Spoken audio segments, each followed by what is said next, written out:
Marshall Peak, Kabanata 5649. Dumating si Yang Kai. Ang No Return Pass ay nasa kamay na ng Black Ink Clan, paano siya basta-basta makakadaan sa Territory Gate? Ang ngayon ay iba sa nakaraan, nang ang Human Race at Black Ink Clan ay lumaban sa Spatial Territory at ang bangkay ng Asher Void Pass, Old Ancestor ay nakakuha ng atensyon ng mga master ng Black Ink Clan.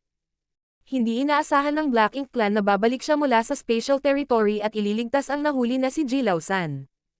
Sa kasalukuyan, ang sitwasyon sa pagitan ng dalawang karera ay medyo stable, at ang kontrol ng Black Ink Clan sa No Return Pass ay mas malaki kaysa sa nakaraan.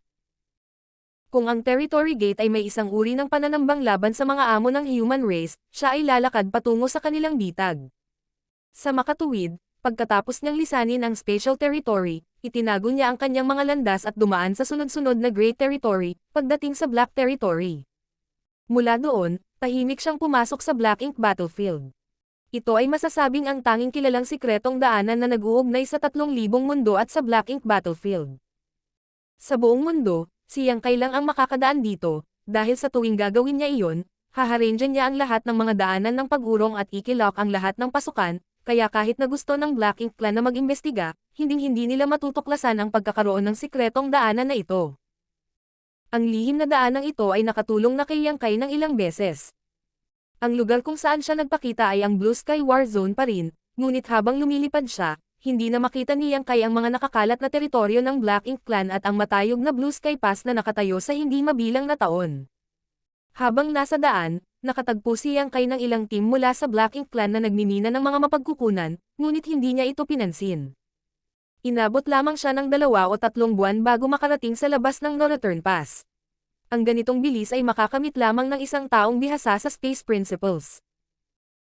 Gayunpaman, mula nang pumasok siya sa Black Ink Battlefield at nagsimulang sumulong patungo sa No Return Pass, biglang nabahala si Yang Kai, na parang may masamang mangyayari. Habang papalapit siya sa Mountain Pass, mas lumalakas ang pakiramdam na ito ng pagkabalisa. Sa oras na marating niya ang periphery ng Mountain Pass, ang pakiramdam ng pagkabalisa ay umabot na sa tuktok nito. Sa pagtingin sa napakalaking daanan ng bundok, para itong isang mabangis na hayop na naghihintay na lumunin siya ng buo. Intuitive Impulse. Marahil ito ay dahil ang kanyang Dao of Time ay bumuti, ngunit ang kanyang pangunawa sa hinaharap na mga panganib ay naging mas matalas din.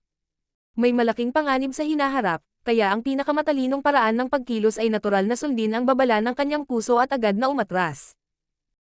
Kahit na gusto niyang maghiganti sa Black Ink Clan, ang No Return Pass ay hindi ang pinakamahusay na pagpipilian. Sa iba't ibang Great Territory Battlefields, ang Black Ink Clan ay mayroong maraming Territory Lords.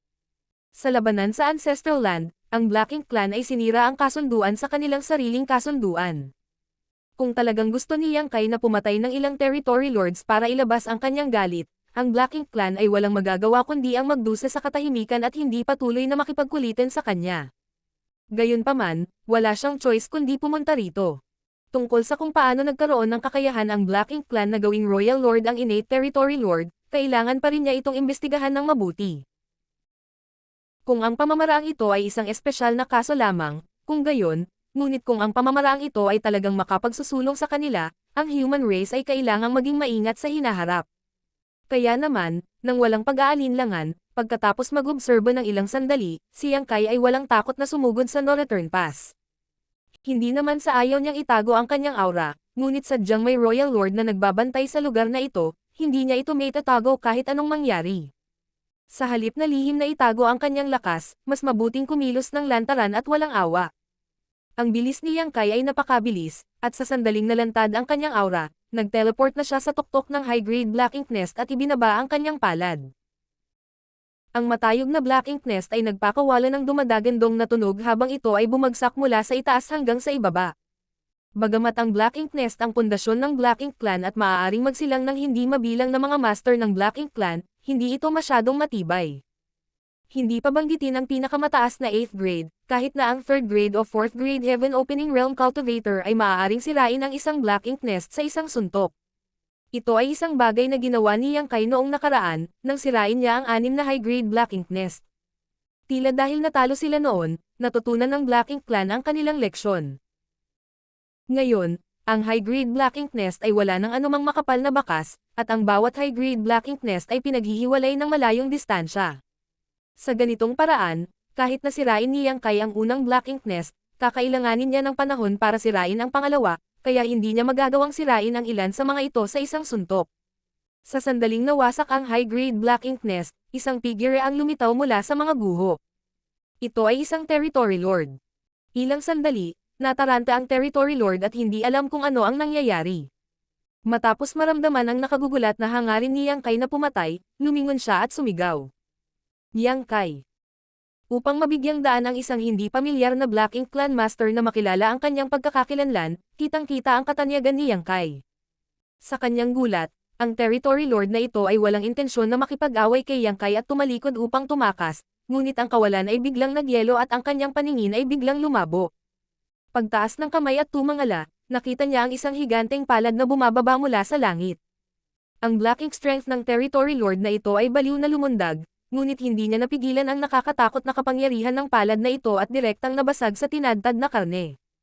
Binawi ni Yang Kai ang kanyang kamay at bahagyang nagulat. Mukhang masyadong mahina ang Territory Lord na ito. Hindi nagtagal, napagtanto niya na hindi ito innate Territory Lord, kundi isang promoted Territory Lord. Tila nagtago siya sa Black Ink Nest para magtanim, ngunit sa huli, dumanas siya ng hindi inaasahang kalamidad. Ang pagpatay sa innate Territory Lord o isang promoted Territory Lord ay walang malaking pagbabago kay Yang Kai. Masasabi pa nga na kung papipiliin siya, mas gugustuhin niyang pumatay ng promoted Territory Lord.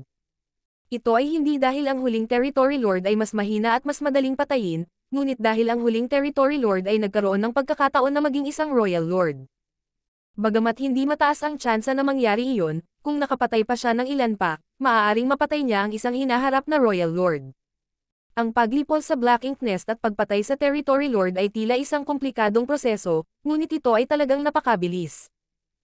2 hampas lang ng palad ang ginamit ni Yang Kai, ngunit sa parehong oras, nag-teleport na siya patungo sa pinakamalapit na high-grade Black Ink Nest. Gayunpaman, sa sandaling ito, isang malakas na aura tulad ng isang linta ang mahigpit na kumagat sa kanya. Ang Royal Lord ay nagpakita. Hindi nagulat si Yang Kai. Ang Royal Lord ay binabantayan ang lugar na ito sa buong taon, kaya kung pumunta siya dito para manggulo, tiyak na hindi siya papansinin ng kabilang partido. Sa sandaling ay activate niya ang kanyang Space Principle, biglang nanginig ang aura at sa isang iglap, ang espasyo sa paligid niya ay tila naging lawa habang inihagis dito ang isang higanteng bato. Lumiwanag ang espasyo habang kumikislap ang figure ni Yang Kai. Bagamat matagumpay siyang nag-teleport, nagkaroon ng malaking paglihis sa kanyang posisyon at hindi siya nagpakita sa kanyang inaasahan. Nang walang oras upang ayusin ang kanyang direksyon, ang Royal Lord ay sumugod mula sa kailaliman ng No-Return Pass, ang kanyang mukha ay puno ng galit habang siya ay umuungal. Mamatay. Itinaas niya ang kanyang kamay, nagpadala siya ng hampas ng palad sa kanya. Ang lakas ng hampas ng palad na ito ay naging sanhi ng pagkagulo ng universo. Kahit na si Diwu sa Ancestral Land ay mayroon ding lakas ng isang Royal Lord, ang pagkakaiba sa pagitan nila ay napakalaki. Nagmamadaling itinaas ni Yang Kai ang kanyang Asher Dragon Spear, at isang magandang space and time power ang Bum-A-Lot sa paligid nito habang itinulak niya ito patungo sa Royal Lord. Ang dalawang figure ay nagpabalik-balik, at sa isang kisap mata, ang espasyo sa loob ng 10,000 kilometrong radius ay tila naging magulo. Si Yang Kai man o ang Royal Lord, sa tuwing lilipat sila, mag-iiwan sila ng matingkad at parang buhay na after-image, na para bang sila ang mga pinakabihasang pintor. Ang buong kawalan ay napuno ng mga figure ng Royal Lord at Yang Kai. Ang grupo ng mga Territory Lords na nagmamadaling lumabas mula sa kaibuturan ng Northern Pass kasama ang Royal Lord ay natulala, hindi matukoy kung alin sa mga figure na ito ang totoo at alin ang peke. Gayunpaman, wala silang pakialam. 12 ng mga Territory Lord ang sumugod patungo sa larangan ng digmaan. Mahigit sa 12 ng Territory Lords ang may hawak ng array flags at array foundation sa kanilang mga kamay, na gustong mag-set up ng Great Array para i-seal ang mundo. Ang ilang 7th grade Black Ink disciple na bihasa sa array daw ay nag-aral ng 4 gates at 8 palaces array. Bagamat nailigtas sila ni Yang Kai at bumalik sa human race kasama ang malaking bilang ng mga tropa ng Small Stone Race, napino nila ang ilang set ng array flags at array foundation noong panahong iyon at itinuro din sa kanila ang paraan ng pag-set up ng Great Array, kaya kahit wala na sila, nagawa pa rin ng Black Ink Clan na i-set up ang 4 gates at 8 palaces array. Ang natitirang Territory Lords ay bumuo ng sarili nilang 4 or 5 directions array sa pagtatangkang tumulong. Bago sila makarating sa larangan ng digmaan, ang mga after images sa langit ay biglang nabasag at isang figure ang lumipad pabalik, ang kanyang mukha ay bahagyang namutla habang hawak niya ang isang mahabang sibat sa kanyang harapan, ang kanyang dibdib ay bumagsak, na nagpamukha sa kanya na miserable. Si Yang Kai iyon. Sa harap ng Royal Lord, lubos na nasisiyahan si Yang Kai kahit na pinalipad siya sa loob lamang ng 3 paghinga. Noon, kapag nag-amok siya sa No Return Pass, sadyang hindi siya naglakas loob na makipaglaban sa Royal Lord ito, dahil sa lakas niya noon, kapag nabigo siya, malamang namamatay siya, hindi na kahit na gamitin ang kanyang Space Divine Ability. Iyon ay gagawing biro ang kanyang buhay, kaya sa oras na iyon, sa pagharap sa Royal Lord, ang pangunahing pinagtutuunan niya ng pansin ay ang pagtakas. Pagkaraan ng 3,000 taon, muli niyang hinarap ang Royal Lord.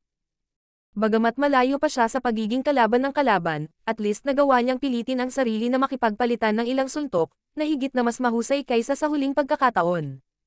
Ito ay paglago. Mahirap para sa Royal Lord strength na bumuti, ngunit iba si Yang Kai. 3,000 taon na ang nakalilipas, siya ay isang bagong na-promote na 8th grade at ngayon ay malapit na niyang maabot ang rurok ng 8th grade. Marahil sa hinaharap, magkakaroon siya ng pagkakataong makalusot sa 9th grade. Nang makapasok siya sa 9th grade, tiwala siyang kaya niyang patayin ang isang Royal Lord gamit ang sarili niyang lakas. Matagal pa ang kinabukasan. Sa likod ni Yang Kai, ang itim na kulay ng tinte ay lumulubog na parang tubig, at ang hangarin ng Royal Lord ay pumatay habang hinahabol niya siya. Ina-activate ang kanyang Space Principle, gusto ni Yang Kai na mag-teleport palayo. Gayunpaman, pagkatapos ng huling paghaharap kay Yang Kai, ang Royal Lord ito ay tila nakahanap ng paraan upang makitungo kay Yang Kai, tulad ng nakaraang Royal Lord na nagpal-ayos sa kanya mula sa Primordial Heaven's Source Grand Restriction. Noong ginamit ni Yang Kai ang kanyang teleportation technique, ginamit ng Royal Lord na ito ang sarili niyang aura para yumanig ang paligid. Dahil dito, bagamat hindi niya naabala ang proseso ng transmission, posibleng lumihis ang posisyon ng transmission. Pinatunayan ng nakaraang pagsubok ang puntong ito. Oo naman, nang muling nag-teleport si Yang Kai, pagkatapos mag-iba-iba ang aura ng Royal Lord, ang epekto ng kanyang teleportation ay hindi umabot sa kanyang inaasahan. Hindi lamang ang distansya sa pagitan nila ay mas maikli, ngunit ang distansya ay 1,000 kilometro din ang pagitan. Gayunpaman, nasiyahan na si Yang Kai. Naalala pa niya ang panahon kung kailan siya nakatakas mula sa Primordial Heaven's Source Grand Restriction at noong hinabol siya ng Goathead Royal Lord, sa bawat pagkakataon, masasaktan siya ng kanyang aura fluctuations. Ngayon, ang teleportation niya lang ang naapektuhan. Ano pa ba ang hindi niya matanggap? Marshall Peak, Kabanata 5650. Ang kawalan ng kakayahan ng powerhouse. Ang isa ay humabol habang ang isa ay tumakas, ang dalawang figure ay mabilis na dumistansya. Parang dati lang. Dahil dito, medyo mapagbantay si Yang Kai. Noong nakaraang pagkakataon, ginamit niya ang pamamaraang ito para akitin ang Royal Lord mula sa Northern Pass at pagkatapos ay ginamit ang Space Spirit Bead para maglunsad ng counterattack, na sinisira ang ilan sa high-grade Black Ink Nest. Matapos magdusa ng ganoong pagkawala minsan, ang Royal Lord ay talagang nahulog dito ng napakadali. Maaaring siya ay nabulag ng galit, o ang Black Ink Clan ay gumawa ng ilang iba pang kaayusan. Bilang nag-iisang Royal Lord, ang pagprotekta sa No Return Pass ang pinakamalaking misyon niya ngayon. Gaano man siya kagalit, paanong hindi niya ito pakialam? Bukod dito, ang bagay na ito ay nagkaroon ng isang pamarisan. Mula dito, tila ang Black Ink Clan ay talagang gumawa ng iba pang kaayusan. Kumpiyansa ang Royal Lord na kahit wala siya sa Northern Pass, kakayanin ng Black Ink Clan ang kanyang pag-atake. Mayroong kahit isang nakatagong Royal Lord doon. O marahil mayroong higit sa isa. Gayunpaman, kahit nahulaan na niya ito, kailangan pa ring sundin ni Yang Kai ang kanyang orihinal na plano. Kahit na ano, kailangan niyang makita ang nakatagong Royal Lord. Dahil dito, patuloy na nagte-teleport si Yang Kai, at sa tuwing gagawin niya iyon, maaabala siya ng aura ng Royal Lord, na nagiging sanhi ng kanyang aura na maging medyo hindi matatag. Ang kanyang kasalukuyang lakas ay higit na mas malaki kaysa dati, at bagamat naiwasan niyang masugatan habang nagte-teleport, sa mas maraming beses na sinubukan niya, mas lalo itong nagiging mahirap. Ang dalawang figure ay gumagalaw sa malayo, isa sa harap ng isa, unti-unting nawala. Ang mga territory lord na humahabol sa kanila ay gusto rin silang palayasin, ngunit sa kabutihang palad, pinadalhan sila ni Mo na Yen ng sound transmission para pigilan sila. Itinoon ang kanyang atensyon sa direksyon na iniwan ng Royal Lord, bumuntong hininga si Mona Ye, na kinasusuklaman ang kanyang sarili dahil sa pagiging huli at walang oras upang pag-usapan ang isang countermeasure sa Royal Lord bago lumabas si Yang Kai. Ang kasalukuyang sitwasyon ay hindi niya inaasahan. Kung siya ang gagawa ng kaayusan, tiyak na hindi niya papayagan ang Royal Lord na habulin si Yang Kai. Kung hindi niya kayang patayin si Yang Kai, ano ang silbi ng paghabol sa kanya? Walang saysay ang paggawa nito. Kung makakapagtiis siya saglit, lilito muli si Yang Kai. Hanggat ang Northern Pass ay nagsasagawa ng wastong pag-aayos, nang muling lumitaw si Yang Kai, kasama ang maraming territory lords at ang dalawang royal lords na nasa anino, mayroon pa ring magandang pagkakataon na mapipilitin nila siya. Manatili. Hanggat ang territory lords ay nagtatayo ng isang formation sa tamang panahon at tinatakan ang kawalan kung nasaan si Yang Kai, na may dalawang royal lord na nagsanib puwersa, hindi ba nila magagawang pumatay ng isang 8th grade Heaven Opening Realm Master? Sa kasamaang palad, hindi siya binigyan ng Royal Lord ng pagkakataon na magayos ng anuman at agad na tumakbo palabas pagkatapos maramdaman ang aura ni Yang Kai. Ngayong na-alerto na nila ang kalaban, nahirapan silang gumawa ng anuman. Gayunpaman, magagawa lamang niya ang kanyang makakaya at sundin ang kalooban ng langit. Ang mga utos ay sunod-sunod na ipinadala, at maraming territory lords ang lihim na nag-set up ng mga arrays habang siya mismo ay gumagawa ng kanyang makakaya upang itago ang kanyang aura. Sa kawalan, si Yang Kai at ang Royal Lord ay tumakas ng daan-daang milyong kilometro, at ang Royal Lord ay naakit ng sapat na malayo. Lumitaw ang Sun and Moon mark sa likod ng kanyang kamay. Nagsanib ang dilaw at asol na mga ilaw at naging isang nakasisilaw na puting liwanag na bomb alert sa kanya. Natigilan ang humahabol na Royal Lord. Sa sandaling iyon, ang aura na ikinandado niya sa katawan ni Yang Kai ay naputol. Ang purifying light ay talagang may napakalalim na epekto. Sa sandaling maputol ang kanyang chi, ang kamalayan ni Yang Kai ay konektado sa Space Spirit Bead na kanyang itinakda sa labas ng No Return Pass, na naging sanhi ng kanyang Space Principle na biglang magbago habang ang kanyang figure ay agad na nawala. Hinabol ng Royal Lord si Yang Kai hanggang sa mawala siya, nagpakawala lamang ng malamig na buntong hininga bago tumalikod at tahimik na nagdarasal na huwag siyang bigin ni Mona Ye. Ngayon, malamang na naisip ni Yang Kai na ang No Return Pass ay walang powerhouse present. Sa kanyang mga pamamaraan at mga nakaraang tagumpay, tiyak na hindi niya ilalagay sa kanyang mga mata ang territory lords. Hanggat siya ay medyo pabaya, posibleng masil siya ng Great Array. Sa oras na iyon, lalabas si Mona Ye at sasagutin siya, at kapag bumalik siya sa No Return Pass, madali niya itong mahuli. Sa pag-iisip na ito, lumipad din siya patungo sa direksyon ng No Return Pass. Kasabay nito, sa loob ng isang itim na ulap ng tinte 300,000 kilometro ang layo mula sa No Return Pass, biglang lumitaw si Yang Kai. Walang oras para mag-alinlangan, kahit alam niyang Dragon's Pool at Tigress Den ito, walang pagdadalawang isip pa rin siyang sumugod. Inilabas niya ang kanyang aura nang walang pinipigilan. Nagiging sanhi ng marami sa mga nakatagong territory lord na magbantay sa No Return Pass. Sa daan, itinulak ni Yang Kai ang kanyang Dao of Time sa limitasyon nito, sinusubukang alamin ang pinagmulan ng posibleng krisis sa hinaharap. Para sa kanya, kahit may Royal Lord na nakatago sa No Return Pass, hindi ito masyadong delikado. Kung hindi niya kayang talunin ang mga ito, hindi ba siya makakatakas? Ang pinakamalaking panganib ay walang alinlangan na ang 4 Gates at 8 Palaces Array na maaaring magtaksil sa mundo. Kapag nabuklad na siya ng napakahusay na hanay na ito, ang Royal Lord ay magdudulot ng nakamamatay na banta sa kanya. Sa makatuwid, anuman ang mangyari, kailangan niyang malaman kung saan lilito ang Great Array. Ang Great Array na ito ay magagamit lamang ng mga Territory Lords, kaya kailangan lang niyang suriin ang lokasyon ng mga Territory Lord na ito. Sa kasamaang palad, napakaraming Black Ink Nest dito. Hindi lamang mayroong higit sa 100 high-grade Black Ink Nests, ngunit mayroon ding libu-libong mid-grade Black Ink Nests. Napakalakas ng aura ng bawat Black Ink Nest, kaya hanggat nakatago ang Territory Lord sa loob ng Black Ink Nest, hindi niya magagawang tiktikan ang mga ito. Ang tanging bagay na maaasahan niya ay ang kanyang pangunawa sa panganib, ngunit sa kasamaang palad, hindi siya makapagkusa na gawin ito, kaya't magagamit lamang niya ang Dao of Time upang suriin ang mga misteryo ng kanyang hinaharap. Hindi nagtagal, dumating si Yang Kai sa periphery ng No Return Pass, ngunit sa pagkakataong ito ay hindi na siya agad umatake, sa halip ay patuloy na umikot sa paligid nito. Malinaw niyang naramdaman na mula sa maraming Black Ink Nest sa ibaba, ang mga divine senses ng mga master ng Black Ink Clan ay sinusuri ang kanyang katawan. Malinaw, sila ang mga master ng Black Ink Clan na nakatago sa loob ng Black Ink Nest. Sa loob ng isang partikular na high-grade black ink nest, si Mona Ye ay walang kahit katiting na intensyon na usisin ang iniisip ni Yang Kai. Tulad ng isang tuyong bato, pinigilan niya ang kanyang aura at umupo sa loob ng black ink nest, ngunit hindi siya ganap na ignorante sa labas ng mundo. Sa bilis ng pagpapadala ng black ink nest ng impormasyon, malinaw niyang nakita ang mga galaw ni Yang Kai.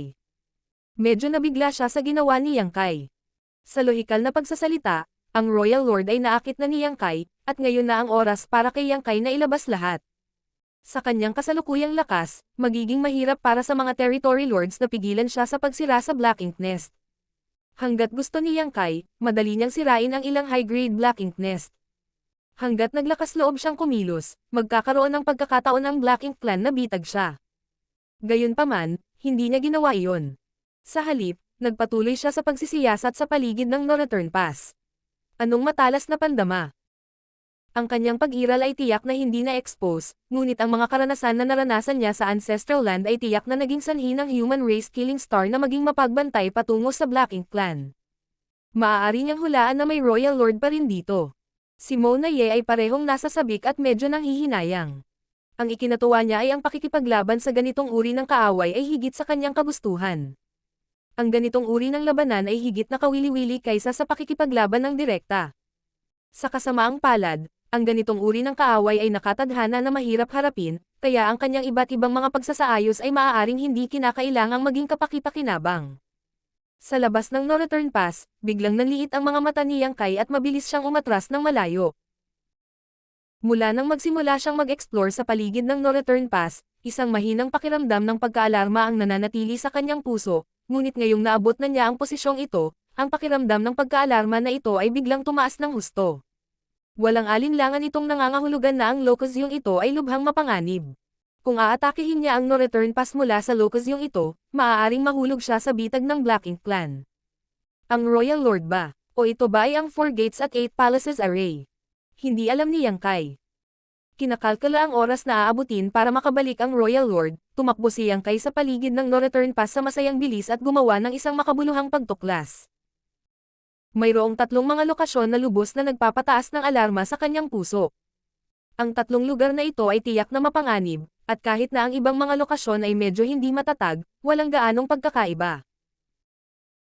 Mula sa hitsura nito ngayon, ang paggamit ng Dao of Time upang maimpluwensyahan ang katawan ng isang tao at mag-espiya sa mga panganib na maaaring makaharap sa hinaharap ay lubos na kapaki-pakinabang, ngunit dahil ito ay isang kapritsyo lamang, ang pamamaraang ito ay kailangan pa ring gawing perpekto upang maipakita buong potensyal nito. Wala nang masyadong oras na natitira, at medyo nag-effort siyang umikot sa lugar na ito. Kung ang Royal Lord na naakit niya ay mabilis na bumalik, hindi na siya dapat magtagal bago bumalik. Pagkatapos ng maikling katahimikan, nagpa siya si Yang Kai sa isang direksyon at bumaba, tinawag ang Asher Dragon Spear, ang sigaw ng Golden Crow, at ang Great Sun ay sumikat.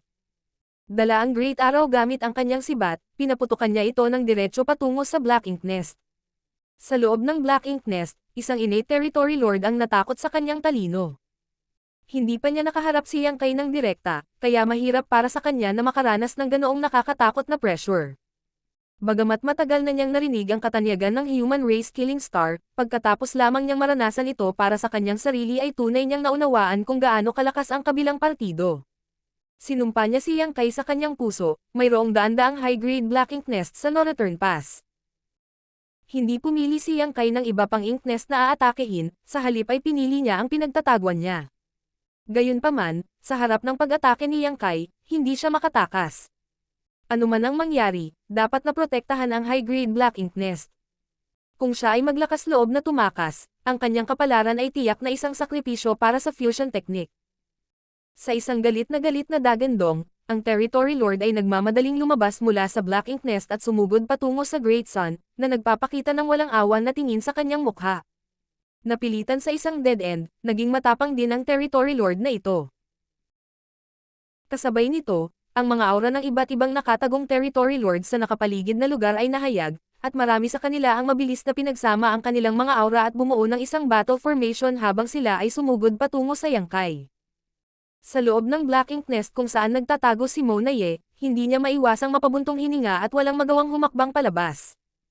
Tulad ng kung paano dumating si Yang Kai upang mag-imbestiga kahit alam niyang nasa panganib siya, kahit na alam ni Mona Ye na walang silbi para sa kanya na magpakita ng sarili, sa sandaling umatake si Yang Kai, hindi na siya makapagtago.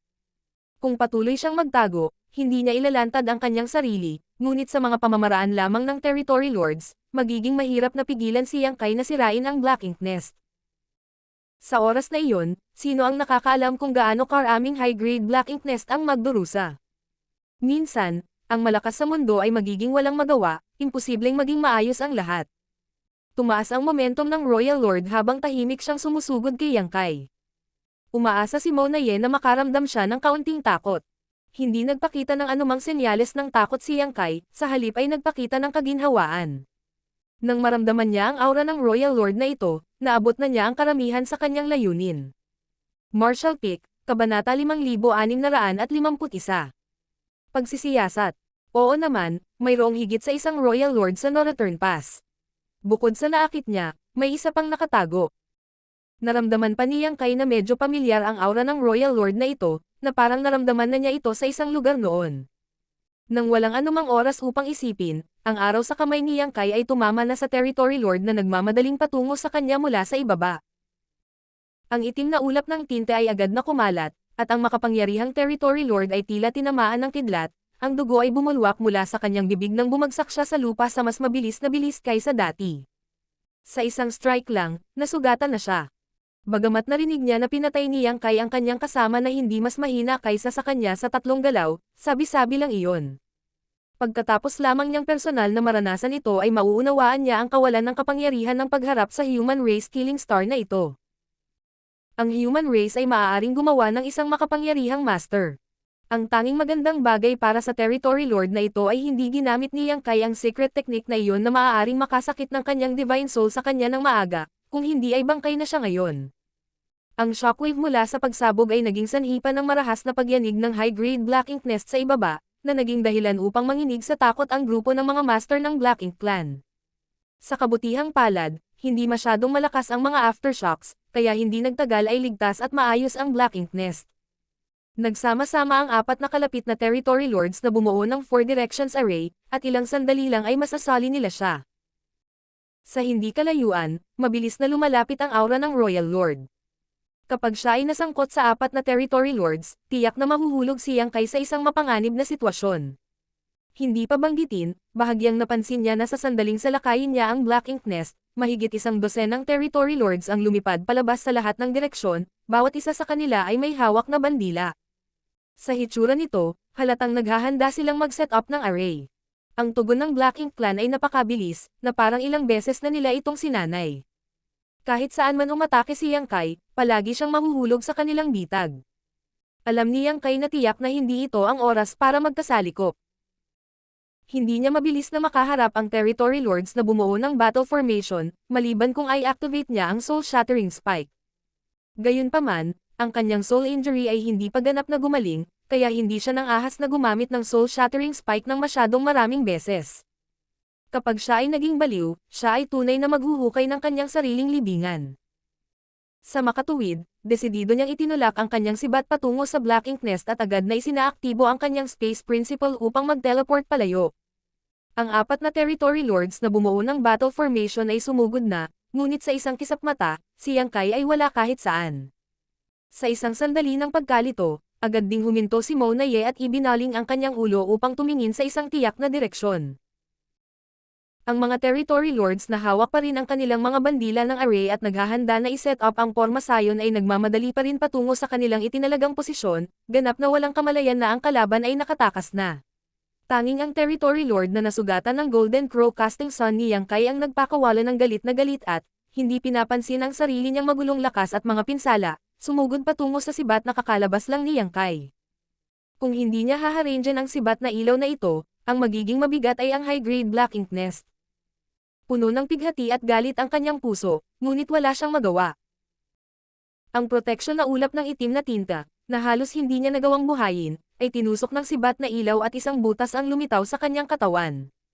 Sumigaw ang Territory Lord habang bumagsak siya sa lupa, lumalala ang kanyang mga sugat habang iniluwa niya ang malalaking subo ng dugo at ang kanyang aura ay humihina. Mula nang makita niya si Yang Kai, dumanas siya ng 2 sa mga killer move ni Yang Kai sa isang kisap mata, wala sa mga territory lord ang mas malas kaysa sa kanya. Sa wakas ay naunawaan na niya kung bakit ang innate territory lord ay pinatay ni Yang Kai sa 3 galaw. Kung lalabanan niya si Yang Kai, kahit na makakatagal pa siya ng kaunti, hindi magiging mas maganda ang resulta. Tungkol naman sa mga sugat niya, kung walang 1 o 200 taon na pahinga, mahihirapan siyang gumaling. Pigilan mo siya. Biglang umungal si Mona Ye patungo sa isang tiyak na direksyon. Gayunpaman, matapos mag-teleport si Yang Kai, hindi na siya nakalayo. Sa halip, sumugod siya patungo sa direksyon ng isa pang high-grade black ink nest na nagbabalak na atakihin ito. Sa kabilang panig, ang territory lords na bumuo din ng battle formation para bantayan si Yang Kai. Sa pakikinig sa mga utos ni Mona Ye at naramdaman ang aura ni Yang Kai, walang sino man sa kanila ang nangahas na mag-alinlangan. Lahat sila ay nagmamadaling lumabas sa kanilang mga pinagtataguan at mabilis na pinagsanib ang kanilang mga aura. Gayunpaman, hindi man lang sila pinansin ni Yang Kai habang sinusunod niya ang parehong paraan at itinulak ang kanyang sibat pasulong, na naging sanhi ng pagsikat ng araw at ang Golden Crow ay sumigaw habang ito ay bumaril patungo sa high-grade black ink nest. Sa pagkakataong ito, gayunpaman, hindi nagmamadaling lumabas ang Territory Lord mula sa Black Ink Nest para pigilan siya. Ang Great Sun ay bumagsak patungo sa Black Ink Nest, at ang mabilis na papalapit na mga mata ni Mona Ye ay nanlalaki habang siya ay umuungal. Ikaw ay nanliligaw sa kamatayan. Pagkatapos ay inutusan niya ang 4 na Territory Lords. Ipagtanggol ang Black Ink Nest.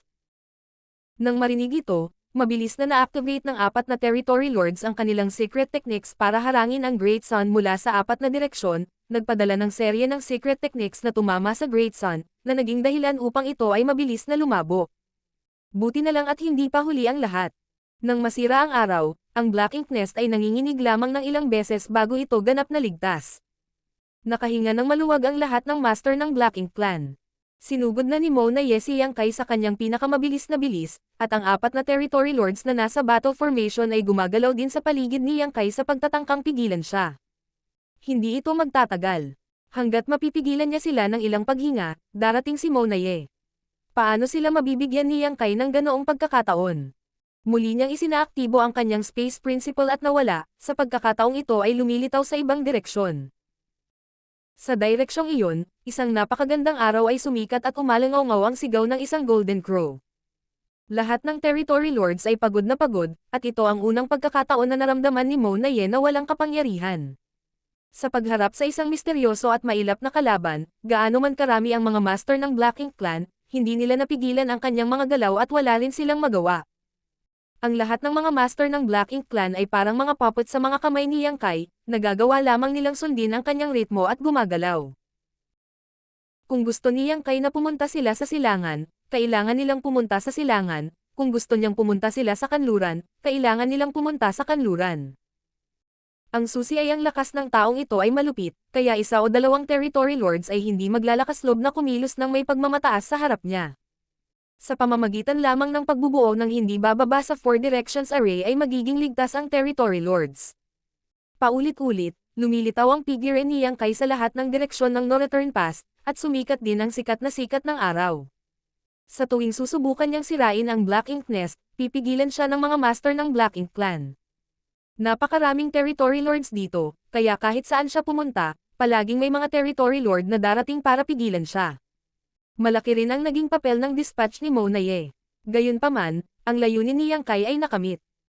Sa bawat pag-atake niya, hindi lang para sirain ang high-grade Black Ink Nest, kundi para suriin din kung ang Black Ink Clan ay may higit na nakatago na Royal Lord. Sa huli, wala.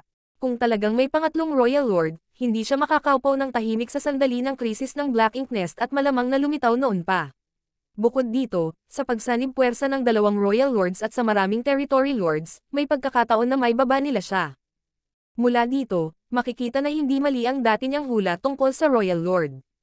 Ang Black Ink Clan ay may mga pamamaraan upang lumikha ng isang Royal Lord, ngunit ang presyo na kailangan nilang bayaran ay masyadong malaki, kaya sa ilalim ng normal na mga pangyayari, ang Black Ink Clan ay hindi pipili na lumikha ng isang Royal Lord. Kung hindi, pagkatapos ng maraming taon, imposible para sa Black Ink Clan na hindi gumamit ng mga ganitong pamamaraan. Ang dahilan kung bakit nila nilikha si Diwo ay pangunahin upang kabkuban at lipulin siya, na naglilinang sa ancestral land. Ngunit ngayon, sa hindi malamang dahilan, gumawa sila ng isa pa. Marahil ay para maiwasan niya ang gulo. Ang lahat ng pagsisiyasat ay sapat na, at ang Royal Lord na naakit niya ay dapat na bumalik sa lalong madaling panahon, kaya wala siyang oras na sayangin. Sa muling pag-activate ng Golden Crow Casting Sun, si Yang Kai ay naharang ng 4 na Territory Lords, ngunit sa pagkakataong ito, si Yang Kai ay hindi agad tumakas, sa halip ay naniningil patungo sa high-grade Black Ink Nest. Naningkit ang mga mata ni Mo na Ye habang sumisigaw mula sa malayo. Yang Kai, maglakas loob ka ba? Tumawa si Yang Kai. Tingnan kung maglalakas loob ako. Ang liwanag ng sibat ay umunlad at isang malalim na space at time strength ang pumaligid sa kanyang katawan, na naging sanhi ng hindi inaasahang pagbabago sa nakapalibot na espasyo. Habang ang 4 na Territory Lords ay tulala pa rin, si Yang Kai ay dumaan na sa kanilang battle formation at nakarating sa itaas ng Black Ink Nest. Patayin siya. Muling umungal si Mo na Ye. Noon lang nag-react ang 4 na Territory Lords, bawat isa sa kanila ay gumagamit ng sarili nilang secret techniques para salakayin si Yang Kai. Ang marahas na enerhiya ay lumundag palabas, na naging sanhi ng marahas na panginginig ng nakapalibot na espasyo habang nagsimulang maghiwa-hiwalay ang napakalaking Black Ink Nest. Ang eksenang ito ay naaninag sa mga mata ng marami sa mga master ng Black Ink Clan, lahat ng mukha nito ay mapula, lalo na si Mo na Ye, na ang mga mata ay naging pula ng dugo habang ang kanyang bilis ay biglang tumaas ng 30%. Sa loob ng gumuhong Black Ink Nest, nang kumislap ang figure ni Yang Kai, dumaloy ang dugo mula sa sulok ng kanyang bibig, nasugatan siya sa mga pag-atake ng 4 na Territory Lords. Bago pa man niya mapatatag ang sarili, isang parang halijing Black Ink strength ang biglang lumitaw sa di kalayuan. Ito ay ang galit na pag-atake ni Mo na Ye. Hindi alam, ang katawan ni Yang Kai ay natatakpan ng makakapal na kaliskis ng dragon. Sa pagharap sa nakakatakot na pag-atake na ito, hindi siya nataranta. Iikot ang lakas ng kanyang miniature universe upang protektahan ang kanyang sarili at itulak ang kanyang sibat pasulong. Isang malakas na pagsabog ang umalangaw habang hiniram ni Yang Kai ang lakas ng pagsabog at pinalipad pabalik. Ang pinong kaliskis ng dragon, na orihinal na gininto ang kulay, ngayon ay naging mas dimmer habang siya ay nagluwa ng isang subo ng gininto ang dugo. Ang galit na pag-atake ng Royal Lord ay medyo mahirap din para sa kanya. Sa kabutihang palad, ang kanyang katawan ng dragon ay makapangyarihan na ngayon at isang hakbang na lang ang layo niya para maging isang Divine Dragon, kaya't ang kanyang pangangatawan ay mas malakas kaysa dati. Sa di kalayuan, mabilis na bumabalik sa no-return pass ang Royal Lord na pinangunahan niya, kitang-kita ang kanyang aura. Perpekto ang timing. Sa panganib na masugatan, gustong sabihin ni Yang Kai sa Black Ink Clan na kung gusto niyang sirain ang Black Ink Nest, isang Royal Lord lang ang hindi mapoprotektahan ito. Ang Space Principal ay nag-iiba ng husto habang ang figure ni Yang Kai ay kumikislap.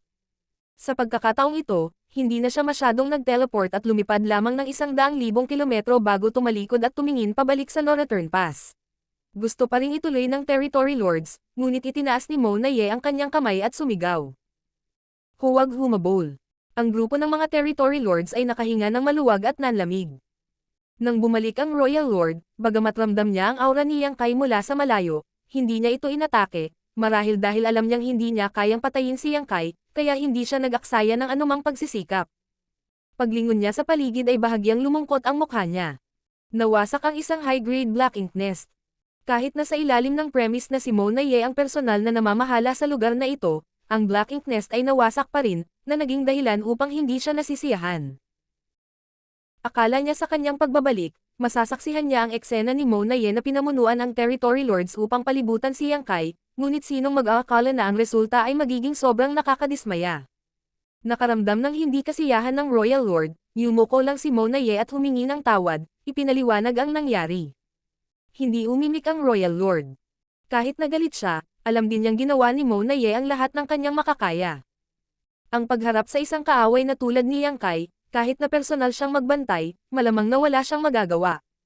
Martial Peak, Kabanata 5652. Ang Banta ng Digmaan. Sa no-return pass, nagpalitan ng ilang salita si Mo na Ye at ang Royal Lord. Nakita lang ni Yang Kai na ang ekspresyon ng Royal Lord ay medyo nag-aatubili sa una, paminsan-minsan ay sumulyap sa kanya, ngunit sa huli, bahagyang tumanggaw pa rin siya. Sa pahintulot ng Royal Lord, tumalikod si Mo na Ye at naglakad palabas ng no-return pass. Gusto niyang makipag-usap ng maayos kay Yang Kai. Bagamat ang Black Ink Clan ay mayroon na ngayong 2 Royal Lords, sila ay dumanas ng malaking pagkawala sa innate Territory Lord, kaya hindi lang nadagdagan ang kanilang kabuuang lakas, ngunit sila ay hamin na din. Sa ganitong uri ng kapaligiran, kung ang no-return pass ay na-target ng isang human race master tulad ni Yang Kai, tiyak na hindi ito magandang bagay. Matapos makatakas si Yang Kai, hindi siya kaagad umalis sa Northern Pass, na nagbibigay ng pagkakataon sa Black Ink Clan na makipag-ayos sa kanya. Si Mona Ye ay isa ring matalinong tao, kaya paanong hindi niya makukuha ang pagkakataong ito? Sa kawalan, si Yang Kai ay nakatayo roon ng mahinahon. Kahit nasugatan siya sa nakaraang labanan, wala siyang balak na tumakas. Ang lahat ay dahil mayroon na siyang sapat na kumpiyansa na tumayo dito. Kung 3,000 taon na ang nakalilipas, nang ang isang Royal Lord ay lumapit sa kanya, matagal na siyang tumakas. Hindi masyadong lumayo si Mona Ye, nakarating lamang sa gilid ng No-Return Pass. Una, gusto niyang ipakita ang kanyang mabuting kalooban at ipakita na hindi siya kikilos ng padalos-dalos, at pangalawa, gusto niyang pigilan si Yang Kai na maglunsad ng sorpresang pag-atake sa No-Return Pass, kahit na ang posibilidad na mangyari ito ay medyo mababa. Nang magtama ang kanilang mga mata, kinulong ni Mona Ye ang kanyang mga kamay at sinabing, "Sir Yang Kai, nagkita tayong muli." Mona Ye, bahagyang ipinikit ni Yang Kai ang kanyang mga mata. Noong unang ilantad ng taong ito ang kanyang aura, naramdaman ni Yang Kai ang pagiging pamilyar, kaya pagkatapos makipagpalitan ng suntok sa kanya, natural niyang nakilala ang kanyang pagkakakilanlan. Ilang beses nang nakipag-ugnayan si Yang Kai sa master ng Black Ink Clan na ito. Bukod dito, ayon sa katalinuhan na nakalap ng human race, si Mona Ye ay isa sa ilang mga tao na nakakuha ng atensyon ng mga upper echelon ng human race. Ito ay hindi lamang dahil ang kanyang lakas ay nasa tuktok ng innate territory Lord Realm, ngunit dahil din sa tila siya ay mas matalino kaysa sa iba pang mga master ng Black Ink Clan. Sa kanyang mga taon sa Great Territory Battlefield, napakahusay niya sa pag-deploy ng mga tropa, na nagpapahintulot sa human race na magdusa ng ilang pagkatalo. Sa likod, naging aktibo din siya sa mga negosasyong pangkapayapaan sa pagitan ng human race at ng Black Ink Clan. Hindi inaasahan ni Yang Kai na makikita siya rito, at ang taong ito ay naging isang Royal Lord. Mula pa lang sa labanan, naramdaman na ni Yang Kai kung gaano kahirap harapin ang taong ito. Hindi lang siya nagpakita ng sariling lakas, kundi palihim din niyang pinapakilos ang lahat ng Territory Lords sa No-Return Pass. Kung hindi siya pinilit na tiisin ang mga pag-atake ng mga master ng Black Ink Clan sa huli, malamang na hindi niya magagawang sirain ang Black Ink Nest. Ito ay talagang isang napaka-metikulosong Black Ink Clan Master, hinuhusgahan ni Yang Kai. Sa tapat niya, bahagyang ngumiti si Mona Ye. Karangalan ko na maalala ni Sir Yang Kai ang pangalan ko. Siya ay isang ganap na naiibang tao mula noong hinabol niya si Yang Kai na parang isang halimaw, na para bang lahat ng nangyari noon ay hindi nangyari, at ngayon ay isa na lamang siyang matandang kaibigan. Ang taong ito ay isang pulot na espada. Naisip ni Yang Kai sa kanyang sarili. Bahagyang ngumuso si Yang Kai. Sana balang araw kapag pinatay kita, mararamdaman mo rin ang karangalan. Tumawa ng malakas si Mona Ye. Si Sir Yang Kai ay tiyak na nagbibiro, si Sir ay walang pag-asa na maabot ang 9th grade sa buhay na ito ay isang kilalang katotohanan, ngunit ako, si Mona Ye. Ako ay naging isang Royal Lord, paano ako mapapatay ni Sir Yang Kai? Ito ang katotohanan. Bagamat wala siyang magawa kay Yang Kai, wala ring magagawa si Yang Kai sa kanya. Noong siya ay isang innate territory lord, siya ay labis na nag-iingat kay Yang Kai, ngunit ngayon, hindi na niya kailangang matakot kay Yang Kai sa mga tuntunin ng lakas. Ngayon lang, hinabol niya si Yang Kai. Ito rin ang dahilan kung bakit siya nagugol ng labis na pagsisikap upang maging isang pseudo-royal lord. Kung isa pa lang siyang innate territory lord, paano siya magkakaroon ng mga kwalifikasyon at kumpiyansa na tumayo rito at makipag-usap kay Yang Kai? Nakatayo dito at nakaharap sa killing star na ito, nanganganib siyang mamatay anumang oras. Ang lalaking iyon na nagngangalang Diwo ay tila isang royal lord din. Mahinang sabi ni Yang Kai. Si Mona Ye ay agad na natahimik, talagang nakalimutan ang tungkol sa bagay na ito, tahimik na minumura si Diwo para sa pagbibigay ng kahihiyan sa Black Ink Clan.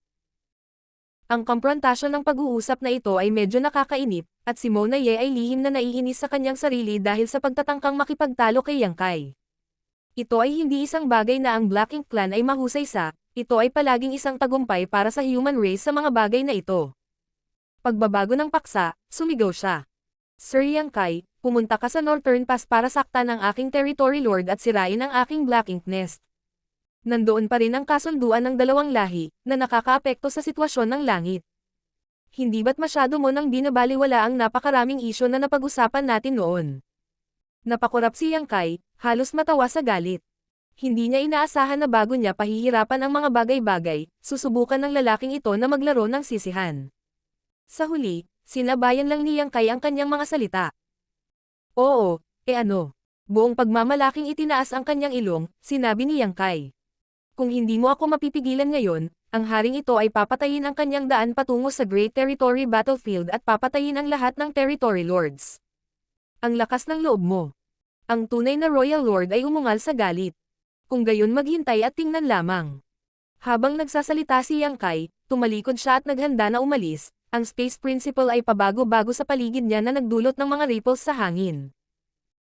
Sir Yang Kai, mangyaring maghintay ng ilang sandali at makinig sa akin. Biglang tumaas ang boses ni Mo na Ye habang sumisigaw.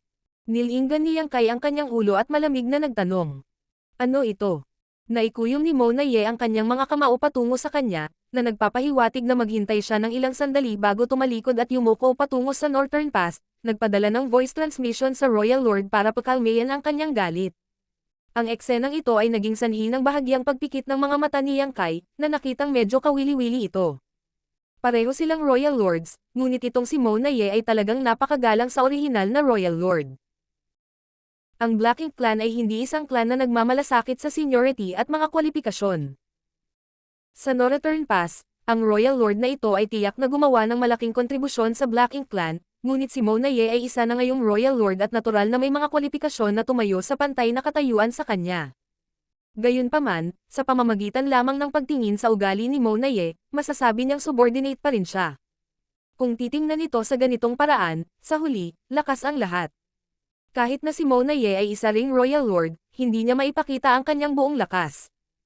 Ang taong ito ay parang si Diwo, na makapagpakita lamang ng 70 hanggang 80% ng kanyang lakas.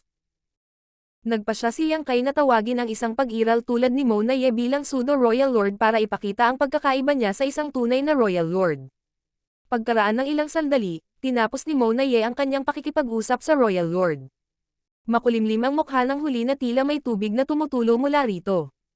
Bagamat talagang gusto niyang makipagsanib puwersa kay Mo na Ye para tuluyang patayin si Yang Kai, tama si Mo na Ye. Nang walang paraan upang maisil ang langit at ikulong ang lupa, kahit na magsanib puwersa ang dalawang Royal Lords, maliit ang pagkakataon na mapanatili nila si Yang Kai dito. At sa sandaling ganap na nilang ilabas ang lahat ng pagkukunwari ng kabaitan, hindi na magkakaroon ng anumang pag-aalinlangan si Yang Kai. Hindi ito isang bagay na gustong makita ng Black Ink Clan na mangyari. Noong nakaraan, ang dahilan kung bakit gusto nilang makipagpayapaan sa human race sa isang malaking sukat ay dahil ang isang eksperto sa antas ng isang territory lord ay pinatay ni Yang Kai. Kung hindi mapipigilan ng Black Ink Clan ang kanilang sarili sa isang sitwasyon kung saan sila ang may kalamangan. Isang tao lang ang nakaapekto sa plano ng Black Ink Clan na pagisahin ang Heavens, gaano iyon kapot. Bukod dito, ang taong ito ay mas malakas pa kaysa sa kanyang nakaraan, kaya malamang na mas madali para sa kanya na pumatay ng isang territory lord. Kaya gaano man siya kagalit, hindi niya mapapayagan si Yang Kai na talagang umalis, kahit na nakikita ni Mo na Ye na gumagawa lang ng aksyon ang Killing Star na ito. Kung aalis siya, walang magagawa ang Territory Lords kundi magtago sa kanilang Black Ink Nest sa iba't ibang Great Territory Battlefield. Gayunpaman, sa paghusga sa kasalukuyang sitwasyon, ang negosasyong pangkapayapaan noon ay talagang kapakipakinabang sa magkabilang lahi. Ngayon, pagkatapos ng mahabang panahon, kung ito ay ang human race o ang Black Ink Clan, ang bilang ng mga powerhouse ay tumaas ng husto. Paumanhin sa paghihintay kay Sir Yang Kai. Tumalikod si Mo na Ye at ngumiti ng paumanhin kay Yang Kai. Kung may sasabihin ka, sabihin mo. Ngunit kung ang iyong mga salita ay nagpapasaya sa haring ito, agad kong papatayin ang 100 territory lords para ilabas ang aking galit, tutuperin ko ang aking salita. Biglang naramdaman ni Mo na Ye ang pananakit ng kanyang ngipin. Alam niya na ang mga nakaraang aksyon ng Black Ink Clan ay talagang ikinagalit ng taong ito, at ngayon ay ginagamit niya ito bilang dahilan upang gumawa ng kaguluhan. Nakangiti lang siya at sinabing, si Sir Yang Kai ay masyadong seryoso. Bagamat ang human race at Black Ink Clan ay lumaban sa loob ng maraming taon, mayroong napakaraming tacit na pagkakaunawaan sa pagitan nila. Matagal na naming hinahangaan si Sir Yang Kai, kaya paano kami magkakaroon ng malungkot na kaisipan? Bahagyang ipinikit ni Yang Kai ang kanyang mga mata, hindi nagpapakita ng kahit kay titing na pagmamataas kapag kaharap si Mo na Ye, sa halip ay nakaramdam ng kaunting takot. Isang pseudo-royal lord na kumikilos ng masunurin, kung hindi niya siya papatayin sa lalong madaling panahon, tiyak na magiging magulo siyang karakter sa hinaharap. Gaano man siya kakumbaba ngayon, pagkatapos magkaroon ng kapangyarihan, libo-libong beses siyang magiging mayabang. Nangangahulugan ba ang tacit agreement ng Black Ink Clan na kapag nakakita sila ng pagkakataon, papatayin nila ako? Tanong ni Yang Kai. Agad na naging mataimtim ang ekspresyon ni Mo Naye habang bumuntong hininga. Tama. Nagpunta talaga dito si Sir Yang Kai para sa bagay na ito. Mukhang inaasahan na niya ito, ngunit sa parehong oras ay medyo nalungkot din siya. Si Mo Naye ay magbibigay ng paliwanag kay Sir tungkol sa bagay na ito. Kung gayon, gusto kong marinig kung ano ang sasabihin mo. Napangiti ang mga labi ni Yang Kai. Seryosong sinabi ni Mo Naye. Noon, sa Divine Spirit Ancestral Land, mayroon talagang ilang masuwayan na Black Ink Clan na mga tao na nagtangkang gumawa ng gulo, ngunit hinihiling ko kay Sir na maniwala na iyon ay sarili nilang mga aksyon at walang kinalaman. Kasama ang aming Royal Lord. Noong mga araw na iyon, ang Royal Lord ay naglilinang sa pag-iisa, kaya lahat ng nasa labas ay ipinagkatiwala kay Diwo. Ang pinatay sa Divine Spirit Ancestral Land. Ang pagpapalam sa isang patay na tao na sisihin ay hindi isang napakatalino na paraan, ngunit ito ang pinakakapakipakinabang. Paano siya maniniwala ni Yang Kai? Hindi siya tanga, kaya paanong hindi niya nakikita ang mga intensyon ng Black Ink Clan? Ngunit ngayong patay na si Diwo, natural na imposible para sa kanya na direktang harapin siya. Nagpatuloy si Mo Naye sa mahinang boses. Ang bastos na si Diwo, na binabaliwala ang kasunduan sa kapayapaan sa pagitan ng dalawang lahi at sinisira ang reputasyon ng aking Black Ink Clan, talagang karapat-dapat siyang mamatay. Mahusay na pinatay siya ni Sir Yang Kai, kung hindi siya namatay sa Divine Spirit Ancestral Land, pagkatapos bumalik sa No Return Past, kikitil pa rin ng Royal Lord ang kanyang buhay at magbibigay ng paliwanag sa human race at Sir. Halos humagalpak ng tawa si Yang Kai. Kung maririnig ito ng isang mangmang na tao, malamang naisipin nila na ang Black Ink Clan ay isang mabait at tapat na angkan. Talagang mahirap para sa Mo Naye ito. Malinaw na isa siyang makapangyarihang pseudo-royal lord, ngunit sa harap ng isang 8th grade na tulad niya, kailangan pa rin niyang magsalita ng mga ganoong salita laban sa kanyang konsensya. Sa buong Black Ink Clan, malamang na walang katulad niya.